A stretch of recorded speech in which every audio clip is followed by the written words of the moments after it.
আজ আপনাদেরকে মমতাজ উদ্দিন আহমদের ভূত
ঘরের দেয়ালে আঁকা আছে নানা রকম জীবজন্তুর ছবি।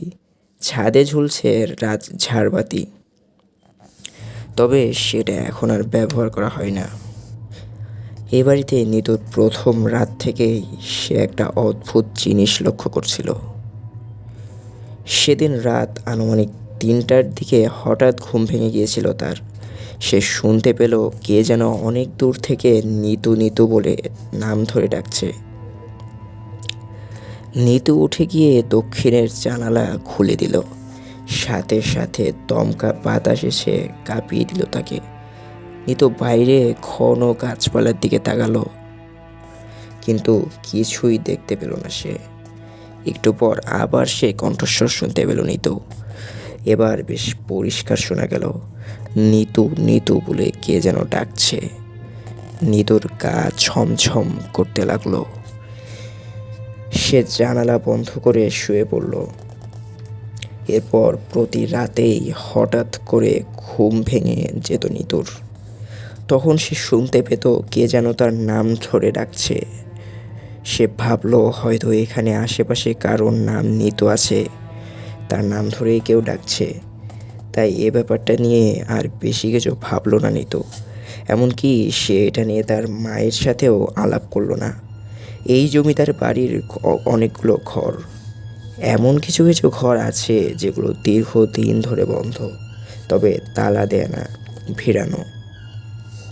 সেগুলোর ভেতর কেউ ঢোকে না অনেক দিন ধরে, সেগুলো ঝাড়পোছও করা হয় না, তাই সেসব ঘরের চারপাশে ধুলোর আস্তরণ পড়ে আছে। একদিন নিতুর মনে খুব কৌতূহল হলো। সে ভাবলো, দেখি তো ওইসব ঘরের ভেতরে কি আছে। সেসব ঘরে তালা দেওয়া ছিল, সেসব ঘরে সে ঢুকতে পারল না। কিন্তু কিছু কিছু ঘরের দরজায় কোনো তালা ছিল না, সেগুলো খোলা ছিল, তবে ভেজানো ছিল। নিতু বহুদিনের বন্ধ দরজা ঠেলে ভেতরে ঢুকলো। ঘুরতে ঘুরতে সে বাড়ির একেবারে শেষ প্রান্তে চলে এলো। এখানে এসে থমকে গেল নিতু। এখানে একটা দরজায় বেশ বড় সড়ো একটা থালা ঝুলতে দেখলো। তালাটা মরচে পড়ে জং ধরে গেছে। তার যেন ইচ্ছে হলো দরজার ওপাশে কি আছে তা দেখার। সে দরজাটা ধাক্কা দিল, কিন্তু সেটা এক চুল নড়ল না। ব্যর্থ মনোরথ হয়ে ফিরে এলো নিতু, কিন্তু তার মন পড়ে রইল সেখানে। কি আছে ওই দরজার পেছনে? ওই ঘরটা তাকে এত আকর্ষণ করছে কেন? একরাশ কৌতূহল নিতুকে গ্রাস করল। নিতুদের কোনো কাজের লোক নেই, আর এখানে কোনো কাজের লোক পাওয়া যায় না। তবে স্থানীয় এক দরিদ্র মহিলা প্রতিদিন এসে নিতুদের বিভিন্ন কাজ করে দেয়, বিনিময়ে দুবেলা খায়। খাবার বেশি হলে বাচ্চাদের জন্য এটা সেটা নিয়ে যায়।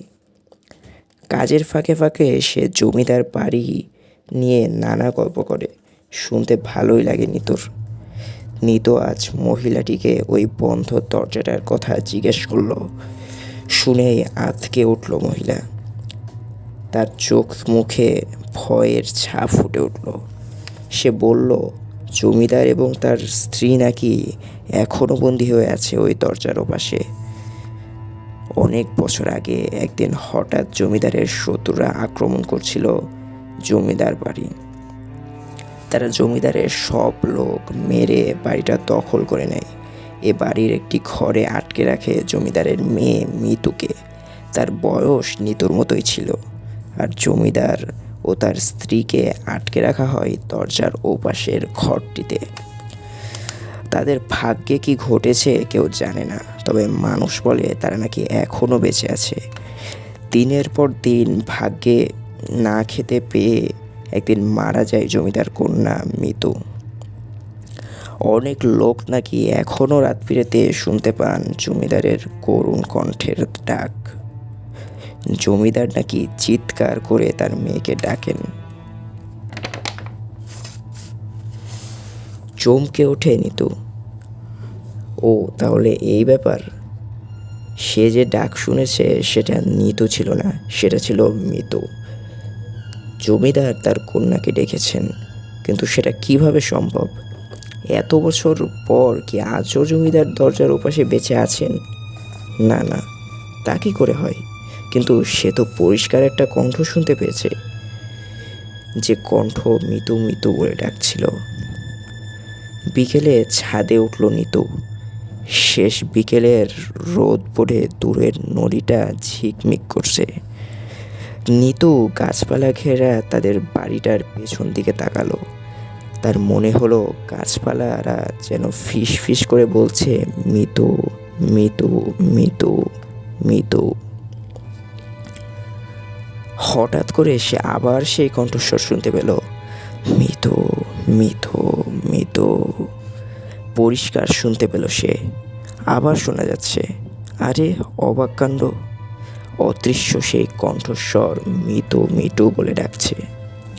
সে ডাকছে না, সে ডাকছে নিতু নিতু বলে।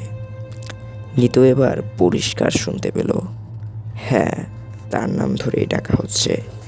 জীবনে কখনো ভূতের ভয় পায়নি নিতু, কিন্তু আজ তার কেমন যেন অস্বস্তি লাগছে, ভয় ভয় করছে। সেই নিতু নিতু ডাক শুনে তার গায়ে কাঁটা দিয়ে উঠছে। পরন্ত বিকেলেও নিতু ঘেমে গেল। সে তাড়াতাড়ি নেমে এলো ছাদ থেকে। নিচে নেমেই মায়ের সাথে দেখা হয়ে গেল। কিরে, কি হয়েছে? তোকে অমন দেখাচ্ছে কেন? নিতু আর কিছু গোপন করলো না তার মায়ের কাছে, সব কথা খুলে বলল। শুনে হাসলেন তিনি, বললেন, ভূত বলে কিছু নেই রে মা, সবই মানুষের মনের কল্পনা। এসবই তোর মনের কল্পনা। কাজের বুয়ার মুখে ওই সব গল্প শুনে তোর এমন মন লাগছে। তুই একটু ঘুমা, দেখবি সব ঠিক হয়ে গেছে। নিতু আর কিছু বলল না, চুপ করে বসে রইল। ঘরের ভেতর বসেও নিতু কেমন ভয় ভয় একটা অনুভূতি হতে লাগলো। সে জানে মা যা বলছেন তা সত্যি নয়, কারণ সে নিজের কানে শুনেছে ওই রহস্যময় ডাক। এখানে কোনো একটা কিছু অবশ্যই আছে। নিতু ভয়ে জড়সড় হয়ে গেল। রাত আনুমানিক 2টার দিকে ঘুম ভেঙে গেল নিতুর। খুব তেষ্টা পেয়েছে তার। জগ থেকে পানি ঢেলে খেয়ে নিল সে। তারপর আবার ঘুমানোর জন্য খাটে গিয়ে বসলো। এমন সময় ভৌতিক সেই কণ্ঠস্বর আবার শুনতে পেল নিতু। মিতু, মিতু, মিতু। মোটা ফ্যাস ফ্যাসে একটা কণ্ঠস্বর ডাকছে মিতুকে। ভালো করে কান পাতল নিতু। না, মিতুকে তো ডাকা হচ্ছে না। অদৃশ্য কণ্ঠের মালিক নিতু নিতু বলেই ডাকছে। নিতু কেমন যেন ঘোরের মধ্যে চলে গেল। সম্মোহিতের মতো খাট থেকে নেমে পড়ল নিতু। ড্রয়ার থেকে মোমবাতি বের করে জ্বালালো। গভীর রাতে মোমবাতির আলোকচ্ছটা অদ্ভুত এক ভৌতিক আবহ সৃষ্টি করেছে। দেয়ালে তার নিজের প্রতিচ্ছবি কেমন যেন কাঁপছে। নিতুর কেমন যেন ভয় ভয় করছে। তবে সে থামল না। পায়ে পায়ে এগিয়ে চলল দরজার দিকে। স্যান্ডেল পায়ে দিয়ে ঘর থেকে বেরিয়ে পড়ল নিতু। আস্তে আস্তে হাঁটতে লাগলো করিডোর দিয়ে। বেশ কিছুক্ষণ হাঁটার পর থমকে দাঁড়ালো নিতু। একটা ঘর থেকে কান্নার শব্দ ভেসে আসছে। ফুপিয়ে ফুপিয়ে কাঁদছে একটা মেয়ে। সেই ঘরের দরজায় তালা নেই। ভয়ে ভয়ে দরজা ধাক্কা দিল নিতু। ঠিক তার মতোই দেখতে, তার বয়সী একটি মেয়ে বসে আছে সেখানে। সেই কাঁদছে, তবে তার মুখ দেখতে পাচ্ছে না নিতু। কে তুমি? কাঁদছো কেন? আমি মিতু। দুষ্ট লোকেরা আমাকে এবং আমার বাবা মাকে বন্দি করে রেখেছে, বলে আবার ফোঁপাতে লাগলো মেয়েটি। তুমি না মরে গেছো? না, আমি মরিনি, বলে ফোঁস করে উঠল মেয়েটি। মাথা তুলে তাকালো সে নিতুর দিকে। আঁতকে উঠল নিতু। হায় আল্লাহ, এ কি দেখছে সে? ভয়ঙ্কর দেখাচ্ছে মেয়েটাকে। তার চোখ দুটো কোটরে ঢুকে গেছে। মুখে শুধু চামড়াটা লেপ্টে আছে। গালে কপালে কোনো মাংস নেই। দাঁতগুলো সব বেরিয়ে আছে। দেখতে বীভৎস লাগছে। ভয়ে পিছিয়ে গেল নিতু। তারপর ঘুরেই দৌড় দিল সে। দৌড়ে সেই বন্ধ দরজার সামনে এসে দাঁড়ালো। এমন সময় একটি নারী কণ্ঠ কথা বলে উঠল কোথাও থেকে। নিতু, আই মা, তুই এদিকে আয়। সেই দরজার দিক ঠিক আগের মতোই তালা লাগানো, কিন্তু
বেদনায় আর্তনাদ করে উঠল।